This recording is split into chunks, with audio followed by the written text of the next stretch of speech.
Hospitalisation आणि post हॉस्पिटलायझेशनचा claim टाकायचा विचार करताय तर हा व्हिडिओ नक्की पहा. प्री आणि पोस्ट हॉस्पिटलायझेशन म्हणजे काय, तर ज्या आजारासाठी आपण हॉस्पिटलमध्ये ऍडमिट होतो त्या आजाराच्या ऍडमिट व्हायच्या आधी 60 दिवस जो आपण काही खर्च केलेला असतो, तसंच घरी गेल्यानंतर 90 दिवस जो काही आपण खर्च करतो त्याला प्री आणि पोस्ट हॉस्पिटलायझेशन असं म्हणतात. त्याचा क्लेम टाकायचा कसा, तर एकदम सिंपल आहे. ह्याच्यासाठी केलेला खर्च हा आपण आपल्या खिशातून केलेला असतो, सो आपल्याला त्याच्यासाठी रिइम्बर्समेंट मध्ये जावं लागतं. आता त्याच्यासाठी प्रत्येक कंपनीचा एक क्लेम फॉर्म असतो. त्या क्लेम फॉर्मचा पार्ट ए फॉर्म घ्यायचा आणि आपल्या हॉस्पिटलचे जे काही ते बेसिक डिटेल्स भरायचे, सगळ्या बिलांची टोटल करायची आणि तिथे खाली मेन्शन करायचे. बिलांचे नंबर लिहायला जागा असेल तर ते बिलांचे नंबर सुद्धा आपण लिहिले तर बरं आहे.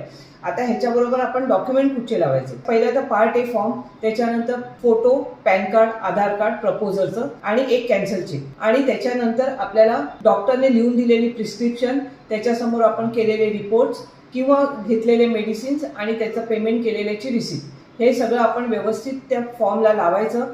फॉर्मला नंबरिंग करायचं, 1, 2, 3, 4 जेवढे आपले पेपर्स आहेत तेवढे, आणि मग त्याची झेरॉक्स काढायची. आणि झेरॉक्स काढून झाल्यानंतर हा फॉर्म तुम्ही तुमच्या ॲडवायझरला द्या, की पुढचं काम ॲडवायझर करेल. म्हणून प्रत्येक मेडिक्लेम पॉलिसीमध्ये कस्टमरने लक्षात ठेवायचं की त्यांच्याकडे एक ॲडवायझर असणं खूप गरजेचं आहे. आणि तुम्हाला ह्याच्यासारख्या अजून काही गोष्टी जाणून घ्यायच्या असतील तर खाली दिलेल्या नंबरला जरूर कॉल करा.